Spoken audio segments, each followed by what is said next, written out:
Vijay, KSRTC ഡിപ്പോയിൽ ജോലി ചെയ്യുന്ന 2 പേർ പുരുഷനും സ്ത്രീയും ആണ് എന്ന് പ്രത്യേകം പറയുകയാണ്. അപ്പോൾ എന്തായാലും ഇവർ തമ്മിൽ ഹിതമല്ലാത്ത ഒരു ബന്ധമുണ്ടെന്നാണ് ഭാര്യ പറയുന്നത്. അതായത് ഈ പുരുഷ ജീവനക്കാരൻ്റെ ഭാര്യ പറയുന്നത്.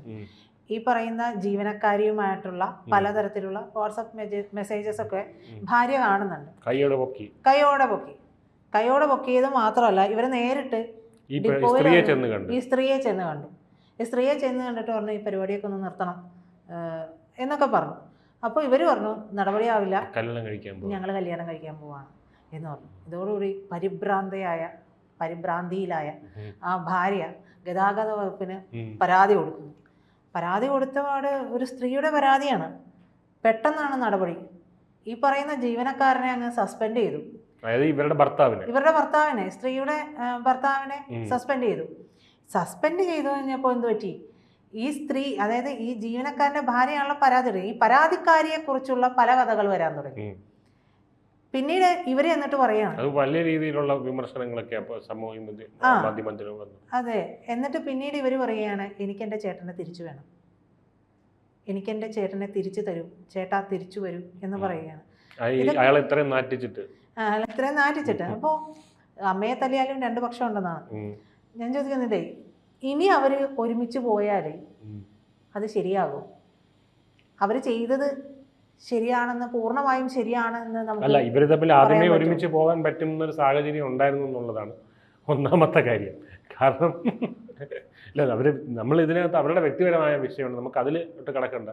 ഇതിൽ നിന്ന് നമ്മൾ ഇത്തരത്തിലുള്ള സന്ദർഭങ്ങളിൽ എന്താണ് സംഭവിക്കുന്നത്, ഇത് ഈ സാഹചര്യങ്ങൾ എങ്ങനെയാണ് കുറച്ചും കൂടി നന്നായി കൈകാര്യം ചെയ്യേണ്ടത് എന്നുള്ളതാണ് നമ്മൾ ഇതിൽ. അത് അവരെന്തെങ്കിലും ചെയ്യട്ടെ, അത് അവരുടെ വിഷയം, അവരുടെ വ്യക്തിപരമായ വിഷയം അല്ലേ. എനിക്ക് തോന്നുന്നില്ല അവരുടെ വിഷയം, എൻ്റെ അഭിപ്രായം പറയേണ്ട കാര്യമില്ല. എന്നാലും ഞാൻ പറയുന്നത് എനിക്ക് തോന്നുന്നില്ല. കാരണം അദ്ദേഹം അങ്ങനെ മറ്റൊരു സ്ത്രീയിൽ അഭയം പ്രാപിക്കുന്നത് തന്നെ ഇവരോട് പറ്റാത്തത് കൊണ്ടാണ്. അപ്പം അവർ തന്നെ പറയുന്നു വിവാഹം കഴിക്കുമെന്ന്. അപ്പം അദ്ദേഹം ഒരു നേരം പോക്കുമായിട്ടുമല്ല കണ്ടിരിക്കുന്നത് എന്നുള്ളത് വ്യക്തമാണ്. പിന്നെ സസ്പെൻഷൻ കൊണ്ട് എന്തെങ്കിലും കാര്യമുണ്ടെന്ന് എനിക്ക് തോന്നുന്നില്ല. ഒരു ഡിവോഴ്സിൽ സസ്പെൻഷൻ വന്നതോടുകൂടി ഇവരുടെ ബന്ധം സുദൃഢമായോ എന്നൊരു, അത് കൂടുതൽ വൈരാഗ്യം ഭാര്യയോട് ഉണ്ടാക്കുകയുള്ളൂ എന്നാണ് ഞാൻ മനസ്സിലാക്കുന്നത്. അതെ. ഇതിപ്പോ പറയുമ്പോഴേ ഈ ഒരു വിഷയം നേരെ വന്ന് ഈ സ്ത്രീയോട് സംസാരിച്ചല്ലോ. ഈ സംസാരിച്ച വിഷയം സ്വന്തം ഭർത്താവിനോട് അല്ലേ ആദ്യം ചോദിക്കണ്ടേ? എന്താണ് നിങ്ങൾക്ക് എന്നിലൊരു കുറവ് കണ്ടത്? ആദ്യം അങ്ങനെ ഒരു വിഷയം ഉണ്ടാകും. ഭാര്യ ആയിക്കോട്ടെ ഭർത്താവ് ആയിക്കോട്ടെ ഇത്തരത്തിലൊരു ബന്ധത്തിലേക്ക് പോകും. ഇത് ഇപ്പോൾ വളരെ സാധാരണമായി വരുന്നു എന്നുള്ളതാണ് ഒരു കാര്യം. അതായത് ഇപ്പം നമ്മുടെ കോടതി തന്നെ അവിഹിത ബന്ധങ്ങളുടെ അതായത് നേരത്തെ ശിക്ഷിക്കാനുള്ള വകുപ്പുണ്ടായിരുന്നു. അതായത് അത് വിക്ടോറിയൻ നിയമപ്രകാരം ഉണ്ടാക്കിയിരുന്ന നിയമമാണ്. പുരുഷന് മാത്രമേ പറ്റുള്ളൂ. അതായത് പുരുഷന് മാത്രമേ കേസ് കൊടുക്കാൻ പറ്റുള്ളൂ. പുരുഷൻ തൻ്റെ ഭാര്യയുടെ കാമുകനെതിരെ കേസ് കൊടുക്കാൻ പറ്റും, കൊടുത്ത് അറസ്റ്റിലാക്കാൻ പറ്റും അയാളെ. അങ്ങനെ ഒരു നിയമം ഉണ്ടായിരുന്നു. അപ്പോൾ ആ നിയമം പൂർണ്ണമായിട്ടും സുപ്രീം കോടതി ഇതാക്കി. കാരണം അത് സ്ത്രീയെ ഒരു പ്രോപ്പർട്ടി ആയിട്ട് കാണുന്നത്. തിരിച്ചില്ലല്ലോ, തിരിച്ചിങ്ങോട്ട് സ്ത്രീക്ക് അത് ചെയ്യാൻ പറ്റില്ല. അപ്പോൾ അതുകൊണ്ട് സ്ത്രീ ഒരു പ്രോപ്പർട്ടി ആയിട്ട് കാണുന്നു എന്ന് കരുതിയിട്ട് അപ്പോൾ ആ നിയമം റദ്ദാക്കി അവിഹിത ബന്ധങ്ങൾ ഡൈവോഴ്സിന് ഗ്രൗണ്ടാവാം, ഡിവോഴ്സിനൊരു കാരണമാവാം, പക്ഷെ അതൊരു ക്രിമിനൽ കുറ്റമല്ല എന്നുള്ള രീതിയിലാക്കി. അത് ഒരു സെൻസിബിൾ ആയിട്ടുള്ള കാര്യമാണ്. ഡിവോഴ്സിന് അപ്പോഴും അത് ആപ്ലിക്കബിൾ ആണ്. അത് ക്രിമിനൽ കുറ്റമാക്കേണ്ട കാര്യമൊന്നുമില്ലല്ലോ. അപ്പോൾ എന്തായാലും അത് ഇപ്പോൾ അവിഹിത ബന്ധങ്ങൾ വളരെ സ്വാഭാവികം. അവിഹിത ബന്ധങ്ങളുടെ ഒരു കണക്കെടുത്ത് നോക്കിക്കഴിഞ്ഞാൽ ആഷ്ലി മാർലി ആണെന്ന് തോന്നുന്നു, അങ്ങനത്തെ ഒരു ഡേറ്റിംഗ് ആപ്പുണ്ട്. എൻ്റെ കൃത്യമായ പേര് ഞാൻ മറന്നുപോയി. എനിക്കിപ്പോൾ ഞാൻ ഈ പറയുന്ന പേരാണോന്ന് അറിയില്ല. അങ്ങനെ എന്തോണം എൻ്റെ പേര്. അപ്പോൾ ആ ആപ്പിൽ ഏകദേശം 50% പേര് ഇന്ത്യക്കാരാണ് എന്നുള്ള രീതിയിൽ വന്നിട്ടുണ്ടായിരുന്നു. അവിഹിത ബന്ധങ്ങൾക്ക് വേണ്ടിയുള്ള ഡേറ്റിംഗ് ആപ്പാണത്. അപ്പം 50% മാരിറ്റൽ ആൾക്കാർക്കുള്ള ഡേറ്റിംഗ് ആപ്പിലെ കാര്യമാണ് ഈ പറയുന്നത്. പിന്നെ ഇവിടെ അല്ലാതെ ടിൻഡറും അതിൽ ഇവൻ ബമ്പിളിലും അങ്ങനത്തെ ഡേറ്റിംഗ് ആപ്പുകളിൽ നോക്കിയാലും നമുക്ക് അത്തരത്തിൽ സ്ത്രീകളെയും പുരുഷന്മാരെയൊക്കെ കാണാൻ പറ്റും. അതിനകത്ത് മാരീഡ് എന്ന ഓപ്ഷൻ വയ്ക്കാൻ പറ്റില്ല. ടിൻഡറിൽ പറ്റും, ഇതിൽ പറ്റില്ല, ബമ്പിളിൽ പോലത്തെ. അവിടെ അപ്പോൾ അവർ വിവാഹിതരാണ് എന്നുള്ള അവിടെ ആയിട്ടുള്ളവർ അവിടെ വരുന്നുണ്ട്. അപ്പം ഇത് എന്താ പറയുക, ചിലപ്പോൾ അവരുടെ പാർട്ട്ണർ അറിഞ്ഞുകൊണ്ട് തന്നെ ആയിരിക്കാം, അവർക്കതൊരു പ്രശ്നമല്ലായിരിക്കാം ഇദ്ദേഹം അല്ലെങ്കിൽ അവർ അങ്ങനെ പോകുന്നത് കൊണ്ട്. ചിലർ ഇത് രഹസ്യമായിട്ട് എന്നാൽ വളരെ സേഫായിട്ട് അവിടെയും പ്രശ്നമില്ല ഇവിടെയും പ്രശ്നമില്ല. ഇതിങ്ങനെ ഹാൻഡിൽ ചെയ്യുന്നു എന്നുള്ളത്. അതാണ് ഹാൻഡിൽ ചെയ്യുന്നു എന്നുള്ളതാണ്. അതിൻ്റെ ശരി തെറ്റുകൾ നമ്മൾ പറയാൻ ആളുകളല്ല. പക്ഷെ ഒരു കാര്യം, ഇത്തരത്തിൽ ഒരു നമ്മൾ കയ്യോടെ പിടിക്കുകയാണ്, നമ്മൾ ചീറ്റ് ചെയ്യപ്പെട്ടു എന്നറിയുമ്പോൾ അവിടെ എങ്ങനെയാണ് ആദ്യം ചെയ്യേണ്ടതെന്ന് ഭർത്താവായാലും ഭാര്യയായാലും ആദ്യം പാർട്ട്ണറിനോടാണ് സംസാരിക്കേണ്ടത്. അതറിയാതെ മറ്റൊരു വ്യക്തി, നമ്മുടെ സുഹൃത്തിനോട് സംസാരിക്കുക, അല്ലെങ്കിൽ നമ്മുടെ പാരൻസിനോട് സംസാരിക്കുക, അല്ലെങ്കിൽ ഈ പറയുന്ന പോലെ ആ കാമുകിയെ പോയി നേരിട്ട് കാണാൻ പോകുക, അല്ലെങ്കിൽ കാമുകനെ നേരിട്ട് കാണാൻ പോകുക. അതിനേക്കാളും ആദ്യം ഡയറക്റ്റ് കൺഫ്രണ്ടേഷൻ ആണ് ആദ്യം വേണ്ടത്, അല്ലേ? അങ്ങനെയല്ലേ വേണ്ടത്? ചോദിക്കാലോ. ഇപ്പൊ സ്ത്രീ ആയിക്കോട്ടെ പുരുഷനായിക്കോട്ടെ ചോദിക്കാം, നിനക്ക് എന്താണ് ഒരു കുറവ്, എന്തുകൊണ്ടാണ് നീ ബന്ധത്തിനപ്പുറം മറ്റൊരു ബന്ധം തേടിയത്, എന്തുകൊണ്ടാണെന്ന് ചോദിക്കാം. നോർമലി ചോദിക്കാവുന്ന കാര്യമുള്ളൂ. അതിൽ എന്താണ് അവർ പറയുന്നത് എന്നുള്ളത് നമ്മൾ ഉൾക്കൊള്ളുകയും കൂടി ചെയ്യണം. അത് സ്ത്രീ ആയാലും പുരുഷനായാലും അവരുടെ ഭാഗത്തു നിന്ന് വരുന്ന ഒരു പോരായ്മയായിട്ട് തോന്നിയ കാര്യമായിരിക്കും. എക്സ്പ്ലനേഷൻ എന്താണെന്ന് നമ്മൾ കേൾക്കണം. കാരണം എഗ്രിമെന്റ് തെറ്റിച്ചത് അവരാണ്, വേറെ ആൾക്കാർ ആരല്ലോ.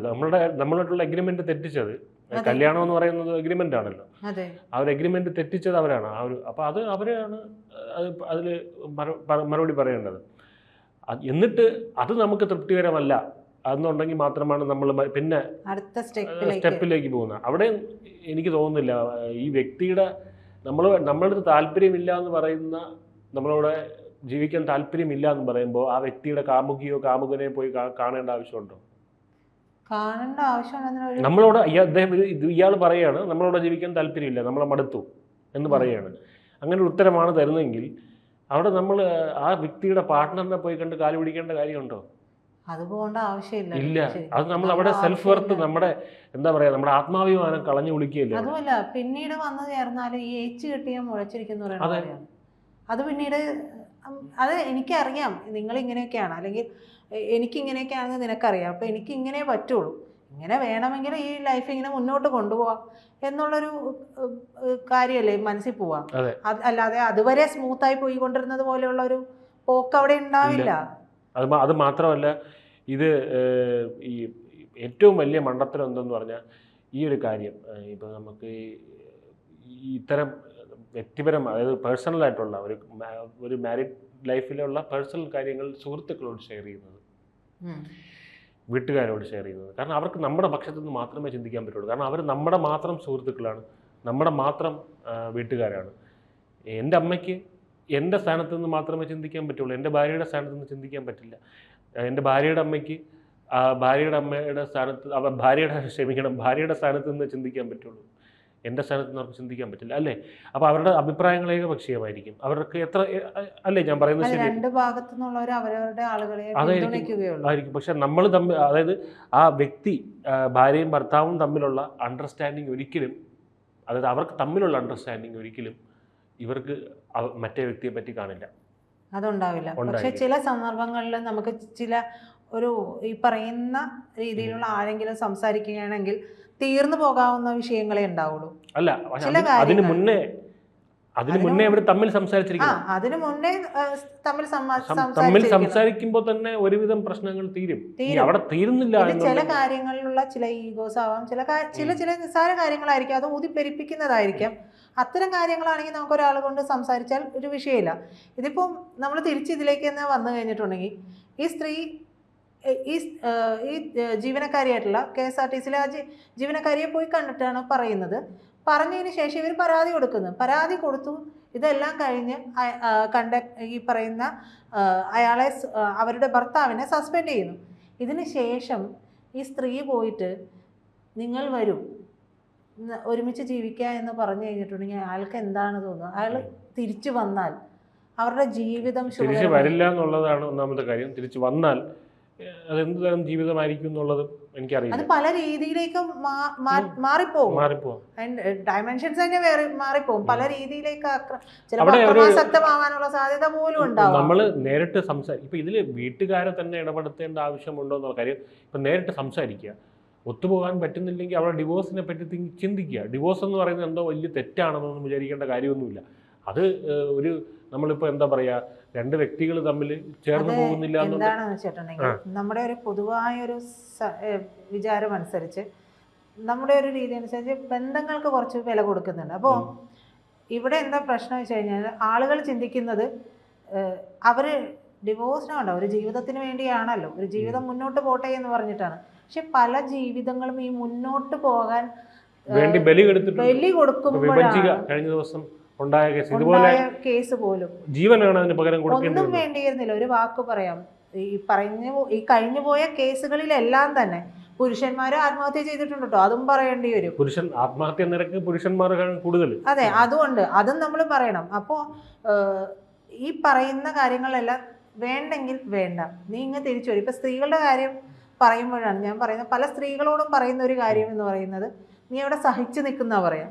ഈ സഹിച്ചു നിൽക്കുന്നതിൻ്റെ അറ്റം എത്തുമ്പോഴായിരിക്കും ഒരു പക്ഷേ ഈ പെണ്ണ് വീട്ടുകാരോട് പറഞ്ഞിട്ടുണ്ടാവുക, അവിടെ നിന്ന് ഇങ്ങോട്ട് വരൂ, നമുക്ക് അടുത്ത് മുന്നോട്ട് പോകുന്നത് എന്താണെന്ന് നോക്കാം, നീ ധൈര്യമായിട്ട് വാ എന്ന് പറയാൻ ഒരാൾക്കെങ്കിലും ഈ കഴിയുന്നുണ്ടെങ്കിൽ. ഓരോ മരണവും കഴിയുമ്പോഴും നമ്മൾ പറയും സ്ത്രീകളോട് ഇങ്ങനെ പറയണം, കുട്ടികളൊക്കെ കെട്ടിച്ചു വിട്ടാലും ഒരു വിഷയം ഉണ്ടെങ്കിൽ പറയണം എന്നൊക്കെ പറയും. പക്ഷെ ഇത് പറയില്ല. അല്ല, ഇതാണ് ഞാൻ പറഞ്ഞത്. ഇപ്പൊ ഈ വിഷയത്തിലാണെങ്കിൽ പോലും ഒരുപക്ഷെ ഈ സ്ത്രീക്ക് അറിയുന്നുണ്ടായിരിക്കാം, ഈ ഭർത്താവിനോട് സംസാരിച്ചാൽ ഒരുപക്ഷെ ഭർത്താവിൻ്റെ മറുപടി വരുന്നത് എനിക്ക് നിന്നിൽ മടുത്തു എന്നുള്ളതായിരിക്കും വരുന്നത്. ഇത് അവർ കേൾക്കാൻ വയ്യ. ഈ ഒരു റിയാലിറ്റി അക്സെപ്റ്റ് ചെയ്യാനുള്ള മടിയിൽ നിന്നാണ് ആരെ പോയി കാണുന്നത്, ആ സ്ത്രീയെ പോയി കാണുന്നത്. അപ്പോൾ ആ ഒരു പക്വതയിലേക്ക് നമ്മൾ എത്തുക എന്നുള്ളതാണ്. ഒരാളെ നമ്മൾക്ക് മടുത്തു എന്ന് പറഞ്ഞാൽ നമുക്ക് ഒരിക്കലും മനുഷ്യരാണ്, നമുക്ക് വിഷമം ഉണ്ടാവും, ഇല്ല ഉണ്ടാവരുതെന്നല്ല പറയുന്നത്. പക്ഷേ നമ്മൾ അവിടെ അതൊരു പക്വതയോടെ അതിനെ മനസ്സിലാക്കി അവരെ വിട്ടുകൊടുക്കുക, അവരവരുടെ ഇഷ്ടത്തിന് വിട്ടുകൊടുക്കുക. നമ്മൾ ഇപ്പോൾ പിടിച്ചു വെച്ചുകൊണ്ട് ഒന്നും കിട്ടില്ല. അത് മാത്രമല്ല, ഇവർക്ക് കുട്ടികളുണ്ടെങ്കിൽ അത്തരത്തിലുള്ള ചെലവിനും മറ്റു കാര്യങ്ങൾക്കൊക്കെ കോടതിയെ സമീപിക്കാം. ഡിവോഴ്സ് ആകുമ്പോൾ അത് അങ്ങനെ സമീപിക്കാം. പക്ഷെ നമുക്ക് കോടതിയിൽ പോയി ഇഷ്ടം വാങ്ങിക്കാൻ പറ്റുമോ? സ്നേഹം പിടിച്ചു വാങ്ങിക്കാൻ പറ്റുമോ? അദ്ദേഹത്തിൻ്റെ ജീവനാംശം വാങ്ങിക്കാൻ പറ്റുമായിരിക്കും, അല്ലേ? സ്വത്തിൽ പകുതിയും വാങ്ങിക്കാൻ പറ്റുമായിരിക്കും. സ്നേഹം അങ്ങനെ കോടതിയിൽ നിന്ന് അല്ലെങ്കിൽ ഗണേഷ് കുമാറിനെ പോയി ഗതാഗത വകുപ്പ് മന്ത്രിയെ പോയി കണ്ട് പിടിച്ചു വാങ്ങിക്കാൻ പറ്റുന്ന കാര്യമാണോ? അല്ല. അപ്പോൾ അത് അദ്ദേഹത്തിന്, അതാണ് പറയുക, ഇപ്പോൾ ഇങ്ങനെയുള്ള സാഹചര്യം ഉണ്ടാകുമ്പോൾ നേരിട്ട് സംസാരിക്കുക. അപ്പോൾ ഒത്തുപോകില്ല എന്ന് മനസ്സിലാക്കി കഴിഞ്ഞാൽ ഡിവോഴ്സ് എന്നുള്ള ഒരു, അപ്പം ഞാൻ പ്രൊമോട്ട് ചെയ്യുന്നതല്ല, ഒരു സൊസൈറ്റിയിൽ ഡിവോഴ്സ് എന്ന് പറയുന്ന ഒരു ഹെൽത്തി ആയിട്ടുള്ളൊരു, അത് ഞാൻ പറയുന്ന അതിനെ പ്രൊമോട്ട് ചെയ്യുക. അതായത് ഒന്ന് പറഞ്ഞ് രണ്ടാമത്തേന് ഡിവോഴ്സ് എന്നുള്ള അവസ്ഥയല്ല. പക്ഷെ അതൊരു മോശം കാര്യമല്ല, അതൊരു ഹെൽത്തി ആയിട്ടുള്ള ഒരു കാര്യമാണ് എന്നുള്ളത് പോലെ. അതായത് നമുക്ക് ഒരു ജോലിയിൽ നമ്മൾ കയറിക്കഴിഞ്ഞാൽ ജോലി നമുക്ക് പറ്റിയില്ലെങ്കിൽ നമ്മൾ മറ്റൊരു ജോലിയിൽ പോകാറുണ്ട്. അവിടെ ആരും നമ്മളടുത്തൊന്നും ചോദിക്കാറില്ല, നീ മറ്റേ ജോലി എന്തിന് കളഞ്ഞത് എന്ന് ചോദിക്കാറില്ല. നമുക്ക് അത് സ്യൂട്ടായില്ല എന്നുള്ളതാണ്. അതുപോലെയാണ് ഒരു ലൈഫ് പാർട്ട്ണറിനെ സംബന്ധിച്ച്, നമുക്കത് സ്യൂട്ടായില്ലെങ്കിൽ നമ്മളെ അത് ബോധർ ചെയ്തുകൊണ്ടിരിക്കും മരണം വരെ. ഒരു കോട്ടയത്തുള്ള ഒരു പെൺകുട്ടി, കോട്ടയംകാരൻ ഒരു പെൺകുട്ടിക്കാരൻ മറ്റൊരു നാട്ടിലുള്ള പെൺകുട്ടിയെ കല്യാണം കഴിക്കുന്നു. ഇവരുടെ വീട്ടിൽ ചെന്ന് പ്രണയിച്ച് കല്യാണം കഴിച്ചതാണ്. പക്ഷെ വീട്ടിൽ ചെന്ന് കഴിഞ്ഞ് ഒരാഴ്ച കഴിഞ്ഞപ്പോഴേക്കും ഈ കുട്ടിയുടെ ആൻറ്റിയോട് ഈ കുട്ടി വിളിച്ചു പറയാം, എനിക്ക് ഡിവോഴ്സ് വേണം. അപ്പോൾ ആൻറ്റി ചോദിച്ചു, ഇത്രയും പ്രണയിച്ച് വിവാഹം കഴിച്ചത് ഒരാഴ്ച കഴിഞ്ഞപ്പോൾ നിനക്കെന്താ പറ്റിയെന്ന് ചോദിക്കുക. അപ്പോൾ ആ കുട്ടി പറഞ്ഞു, എല്ലാ ദിവസവും രാവിലെ ഇവിടെ കപ്പയും ചക്കയും ഒക്കെയാണ്, എനിക്കിതൊന്നും കഴിക്കാൻ പറ്റുന്നില്ല എന്നുള്ളതാണ് ആ കുട്ടി പറഞ്ഞൊരു കാര്യം. ഡിവോഴ്സ് വേണമെന്ന് പറഞ്ഞതിന്റെ കാരണം ഇത് അപക്വമായിട്ടുള്ള മനസ്സുകളുടെ പ്രത്യേകത. അതിപ്പോ ഈ സ്ത്രീകൾക്ക് വേണ്ടി അത്തരത്തിലുള്ള കാര്യങ്ങൾക്കുള്ളതല്ല ഡിവോഴ്സ് അല്ല. ഇപ്പൊ അതാ പറയുന്നത്, ഇപ്പം അത് ഈ പല സമൂഹത്തിൽ അങ്ങനെ ഉണ്ടല്ലോ. സ്ത്രീകൾക്ക് വേണ്ടി 20ഓളം നിയമങ്ങളാണ് ഉള്ളത്. അതായത് ഇത് പുരുഷനെതിരെയുള്ള ആയുധമായിട്ട് ഉപയോഗിക്കുന്ന സ്ത്രീകളുമുണ്ട്, അപക്വമായിട്ടുള്ള സ്ത്രീകൾ. പക്ഷെ ആ നിയമങ്ങൾ അതുകൊണ്ട് എടുത്ത് കളയണമെന്നതിന് അർത്ഥമില്ല. ആ നിയമങ്ങൾ അതിന് ആവശ്യം ഉണ്ട്, അല്ലേ? തീർച്ചയായിട്ടും.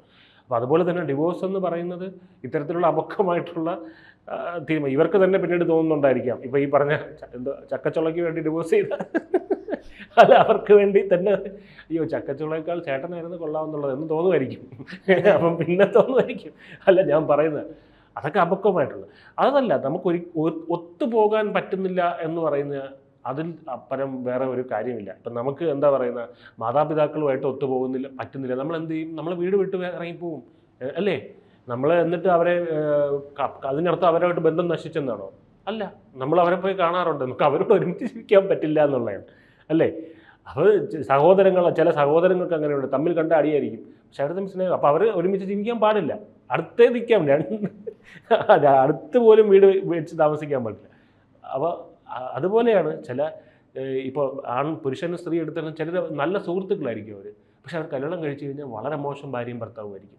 അങ്ങനെ വ്യക്തിപരമായിട്ട് ചേച്ചിക്ക് തോന്നിയിട്ടുള്ള പല ആൾക്കാരും ഇല്ലേ, ഇവർ സുഹൃത്തുക്കളായിരുന്നെങ്കിൽ നന്നായിരുന്നേ, പക്ഷെ ഒരു കല്യാണം കഴിച്ചുകൊണ്ടാണ് ഈ അടി എന്ന് തോന്നിയിട്ടില്ലേ? അങ്ങനെയൊക്കെ ഉണ്ടാവും. അപ്പോൾ അത് അങ്ങനെയാണ് ഈ കോമ്പിനേഷൻ എന്ന് പറയുന്നത്. അതിനെ ഒരു വാക്ക് കമ്പാറ്റബിലിറ്റി എന്നാണ് പറയുന്നത്. കമ്പാറ്റബിലിറ്റി, ഒരു പുരുഷനും സ്ത്രീയും തമ്മിൽ കമ്പാറ്റബിലിറ്റി വേണം എല്ലാ രീതിയിലും. ആ കമ്പാറ്റബിലിറ്റി ഇല്ല എന്നുണ്ടെങ്കിൽ, ഇപ്പം പൃഥ്വിരാജ് പണ്ട് പറയുന്നത് എനിക്ക് ഓർമ്മയുണ്ടായിരുന്നു. പൃഥ്വിരാജിൻ്റെ വിവാഹിതനാവുന്നതിന് മുമ്പേ എങ്ങനെയുള്ള പാർട്ട്ണറാണ് വേണ്ടതെന്ന് ചോദിച്ചപ്പോൾ പൃഥ്വിരാജ് പറഞ്ഞത്, ഞാൻ തിരിച്ചു വരുമ്പോൾ വീട്ടിൽ പച്ചക്കറിയുടെ കണക്ക് പറയുന്ന ഒരു ഭാര്യ ആയിരിക്കരുത് എന്ന് പറഞ്ഞു.